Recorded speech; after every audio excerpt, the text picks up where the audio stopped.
Il a épousé sa propre fille sans le savoir, une autre histoire inspirante. Richard était beau, intelligent et surtout ambitieux. Issu d'une famille modeste, Richard rêvait de devenir un grand homme, riche et respecté. Il vendait de petits appareils électroniques au marché et était connu pour son éloquence et son charme. C'est justement ce charme qui l'avait rapproché d'une jeune couturière du nom de Ruth. Ruth était douce, réservée, mais belle dans sa simplicité. Elle avait quitté l'école tôt pour aider sa mère à subvenir aux besoins de leurs frères et sœurs. Malgré sa timidité, elle était tombée amoureuse de Richard, qui savait toujours trouver les mots pour la faire sourire. Pendant plusieurs mois, ils vécurent une histoire d'amour discrète mais intense. Ils se retrouvaient parfois dans l'atelier de Ruth ou derrière l'église du quartier pour échanger des mots doux. Tout semblait aller pour le mieux. Jusqu'au jour où Ruth annonça qu'elle était enceinte. Richard, à peine âgé de 22 ans, sentit le sol se dérober sous ses pieds. Il n'était pas prêt à être père. Il avait des projets, quitter le pays, faire fortune, revenir un jour comme un roi. Pour lui, un enfant était un fardeau, un boulet à la cheville. Alors, il fit ce que beaucoup d'hommes lâches font, il disparut. Au début, il inventa des excuses. Il disait être occupé. Puis il ne répondit plus aux messages. Enfin, un jour, il vendit tout ce qu'il avait et quitta la ville en direction de l'Afrique du Sud avec l'aide d'un ami trafiquant de visas. Ruth vécut la grossesse dans la honte et la solitude. Dans un quartier où tout se sait et se commente, elle devint la cible des rumeurs et des moqueries. Ah, la couturière là, elle croyait que le gars allait l'épouser. Elle s'est laissée avoir comme une gamine. Sa mère, bien qu'au début en colère, décida de l'aider. Grâce à son soutien, Ruth mit au monde une petite fille, Grace. Elle la regarda avec les yeux d'une femme brisée, mais déterminée à transformer sa souffrance en amour. Elle lui donna ce prénom en espérant que la vie de cet enfant serait remplie de grâce, même si elle venait au monde sans père. De son côté, Richard s'adaptait à sa nouvelle vie. Les débuts furent difficiles, mais il était débrouillard. Il travailla dans une entreprise de construction, puis investit petit à petit dans l'immobilier. En quelques années, il ouvrit sa propre société et commença à gravir les échelons. Il devint riche, très riche. Mais à aucun moment, il ne chercha à savoir ce qu'était devenu l'enfant qu'il avait laissé derrière lui. Dans ces rares moments de silence, il repensait parfois à Kinshasa, sa ville d'origine. Mais il se convainquait que ce passé était mort et enterré. Ce qu'il ne savait pas, c'est que ce passé allait revenir vers lui sous une forme qu'il n'aurait jamais pu imaginer. 22 ans ont passé. Grace, la fille de Ruth, est devenue une belle jeune femme. Elle a grandi entre la résilience de sa mère et la dureté de la vie. Ruth, bien qu'austère, a élevé sa fille avec des valeurs solides, dignité, travail et surtout méfiance envers les hommes. Mais Grace est différente. Elle est vive, ambitieuse, rêve d'indépendance. Dès qu'elle a obtenu une bourse partielle grâce à ses excellents résultats, elle décide de quitter Kinshasa pour Johannesburg, en Afrique du Sud, où elle espère décrocher un diplôme en gestion des entreprises. Ruth n'est pas à l'aise avec ce départ, mais elle sent qu'elle ne peut retenir sa fille. Ce qu'elle ignore, c'est que le destin lui prépare un coup cruel. À Johannesburg, Grace s'adapte vite. Elle suit ses cours, travaille à mi-temps dans un centre commercial comme réceptionniste. C'est là qu'elle fait la connaissance d'un client régulier, élégant, toujours bien habillé, dans un costume gris sur mesure, Monsieur Richard. Au départ, ce n'était que des échanges polis. Mais au fil des mois, il se montre plus chaleureux. Il l'écoute, il la valorise, il s'intéresse à ses projets. Il est cultivé, posé et dégage une force tranquille.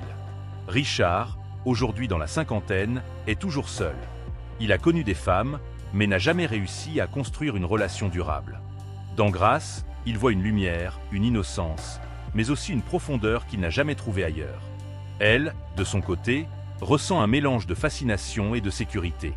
Elle ne comprend pas pourquoi cet homme si mûr l'a fait se sentir comprise et précieuse.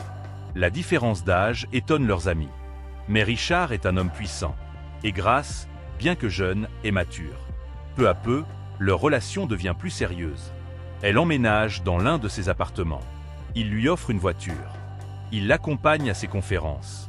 Il parle même d'ouvrir une entreprise à son nom. Grace se sent aimée comme jamais. Mais parfois, elle se pose des questions. Pourquoi ne parle-t-il jamais de sa jeunesse? Pourquoi évite-t-il les sujets familiaux? Richard, lui, se pose aussi des questions. Il remarque une ressemblance troublante dans les yeux de Grace. Il sent un attachement étrange, profond. Mais il croit simplement que c'est l'amour.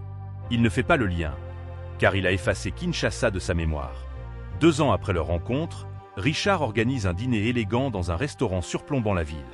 Il sort une bague sertie d'un diamant finement taillé et lui dit « Tu as transformé ma vie. Je veux qu'on la finisse ensemble. Épouse-moi. » Grace, bouleversée, accepte. Mais avant de célébrer le mariage coutumier, elle insiste « Je veux que tu rencontres ma mère à Kinshasa. Elle est tout ce que j'ai. Elle doit te bénir. » Richard, légèrement troublé, accepte. Il pense que c'est une formalité. Mais il ne sait pas qu'il s'apprête à frapper à la porte du passé qu'il a abandonné. Quelques semaines après la demande en mariage, Grace et Richard prennent l'avion pour Kinshasa. C'est la première fois que Richard remet les pieds dans son pays natal depuis plus de 25 ans. Dès qu'il descend de l'avion, à quelques kilomètres de l'aéroport, l'odeur, la chaleur, les bruits des marchés, tout lui revient. Des souvenirs flous, des visages oubliés, des rues familières. Mais il reste concentré. Il vient rencontrer la mère de sa fiancée, rien de plus. Grace, elle est excitée. Elle ne cesse de parler dans la voiture. Tu vas voir maman, elle est un peu stricte au début, mais si elle voit que tu m'aimes, elle t'aimera aussi. Richard sourit, mais intérieurement, il est tendu. Il n'arrive pas à expliquer cette sensation étrange, comme si une ombre planait au-dessus de lui. La maison de Ruth est simple mais propre, située dans un quartier calme de l'en-bas. Richard descend de la voiture, se recoiffe rapidement, ajuste sa montre en or. Grace l'attrape par la main. « Viens, je veux que tu rencontres la femme qui m'a tout donné. » Ils entrent dans la maison. Ruth est assise, les mains croisées sur ses genoux. Lorsqu'elle lève les yeux, elle le voit. Elle reconnaîtrait ce visage entre mille. Cette cicatrice sous l'œil gauche. Ses yeux bruns profonds. Cette posture fière. Le plateau qu'elle tenait glisse de ses mains et tombe au sol dans un fracas de vaisselle brisée. Grace court vers elle. « Maman, qu'est-ce qui se passe? Pourquoi tu réagis comme ça ?» Ruth recule d'un pas, le regard fixé sur Richard, comme si elle voyait un fantôme. Ses jambes tremblent. Ses lèvres murmurent un mot que seule elle entend. « Richard. » Richard la fixe à son tour. Puis son visage blêmit. Son souffle se coupe. Le silence devient pesant. Grace regarde l'un, puis l'autre. Elle sent la panique monter en elle. Elle hurle presque « Mais vous vous connaissez ?» Ruth se lève lentement, et d'une voix brisée, elle dit « Grace, l'homme que tu as amené ici, c'est ton père. » Un éclair frappe le cœur de la jeune femme. Quoi? Richard, livide, tombe sur une chaise. Il répète dans un souffle « Impossible ». Ruth, en larmes, continue « C'est lui qui m'a abandonnée, enceinte. Il ne m'a jamais revue. Tu es sa fille, Grace.